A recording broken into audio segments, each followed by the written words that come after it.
Raquel एक युवा और प्रतिभाशाली लेखिका है जो विनम्र परिवेश में रहती है। अपने ड्राफ्ट्स को साझा करने में शर्मीली है। उसके पड़ोसी अरिस हिदाल्गो से एक लंबे समय से प्रेम रखती है, जो एक धैर्यवादी बैग बॉय है और एक धनी परिवार से संबंधित है। अरिस उनके मौजूदगी के बारे में अनजान होने के बावजूद राकेल उस पर ध्यान केंद्रित की हुई है। उसकी जानकारी और फोटो अपने कंप्यूटर पर जमा करती है। अपने विभिन्न परिस्थितियों के बावजूद एक साझा वाईफाई पासवर्ड अचानक उन्हें एक साथ ला देता है। जब राकेल को पता चलता है कि आरएस उसका इस्तेमाल कर रहा वाईफाई बिना अनुमति के उसे सामना करती है, लेकिन उसे खारिज कर दिया जाता है। विद्यालय में राकेल अपने सबसे अच्छे दोस्तों के साथ समय बिताती है, बोल्ड दानिएला और गुप्त रूप से प्रेमी योशी। कक्षाएं खत्म होने के बाद वह गुप्त रूप से प्रैक्टिस स्टेडियम में एरिस को देखती है, जिसके कारण उसे उसके शरीर को नहीं रोक सकती। उसे उसका पीछा करने का विफल प्रयास एरिस को उसे ध्यान में लाने पर ले जाता है। कंप्यूटर हैक करने पर एरिस को राकेल की हरकतों का पता चलता है और वह अपनी भावनाओं का सब कुछ कर देती है। एरिस उसकी अग्रसर नकार करता है, दावा करते हुए कि वह उसके प्रकार की नहीं है, लेकिन राकेल अपने महत्व की पुष्टि करती है। उसने अपने आप को साबित करने के लिए उसे अपने घर तक चलाने के लिए एक चुंबन के लिए सहमत हो जाती है। हालांकि वह जल्दी समझ जाती है कि वह उसकी भावनाओं से खिलवाड़ कर रहा है। अपने खेल जारी रखने के लिए निर्धारित राकेल अपनी वाईफाई बंद करती है, जिससे एरिस उसके कमरे में चुपके से घुस जाता है। वह उसके साथ फ्लर्ट करता है, उसे सम्मोहित करने का प्रयास करता है, लेकिन स्थितियां बिगड़ने से पहले अचानक चला जाता है। राकेल को आरएस अम्यूजमेंट पार्क में उसके पार्ट टाइम जॉब पर मिलते हैं और उसे अपने भाई की पार्टी में आमंत्रित किया जाता है। उसने डेनियला को साथ लेकर उन्होंने धनवान और प्रभावशाली लोगों की धमाकेदार दुनिया में अपने आप को ले लिया। राकेल आरएस को ढूंढती है, उसके गोद में बैठती है और उसके गर्दन पर चुंबन देने लगती है। उनके बीच की गर्मी बढ़ती है, लेकिन राकेल अचानक पीछे हट जाती है।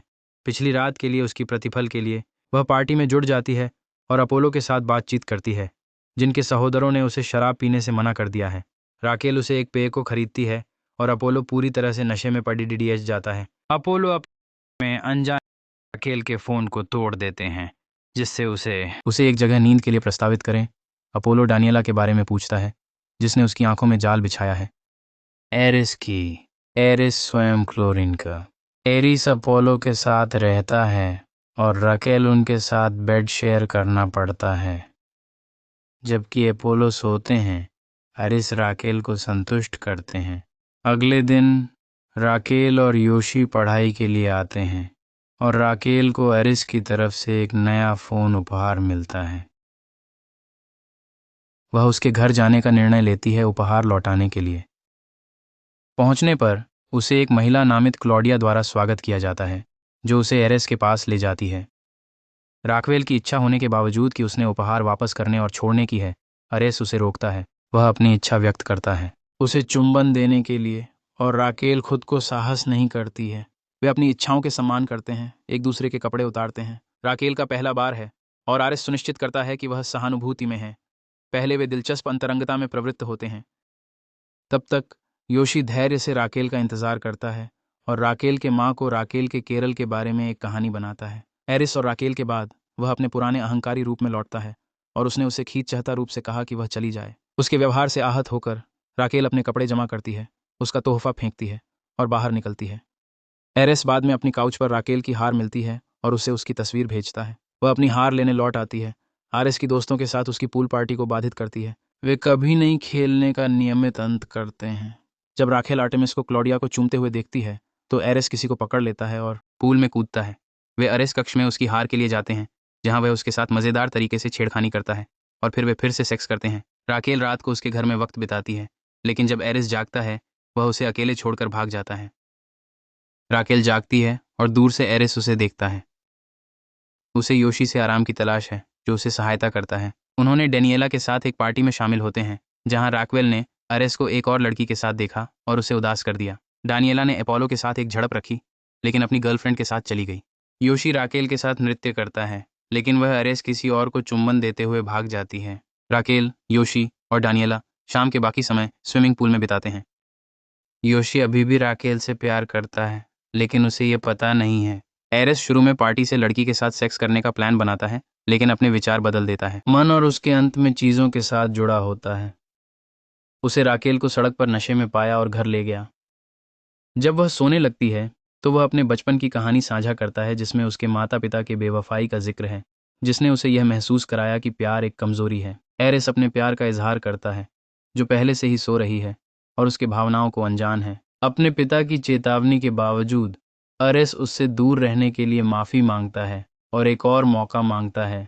उसने राकेल के लिए एक मास्करेड बॉल के लिए एक डेट की। योशी उन्हें साथ देखकर ईर्ष्यापूर्ण हो जाता है। योशी ने राकेल को एरिस के बारे में चेतावनी दी, उससे प्यार का इजहार किया और उसे समर्थन नहीं करने का इनकार किया अगर एरिस फिर से उसे चोट पहुंचाता है। मास्करेड में राकेल एक चुड़ैल के रूप में ड्रेस करती है, जबकि आरएस एक ग्रीक देवता के रूप में छुपा है।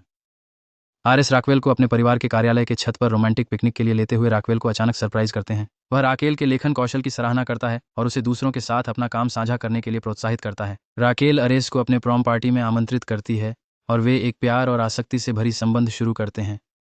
एरी के पिता उनके प्रेम संबंध के बारे में जानकर आक्रांत हो जाते हैं।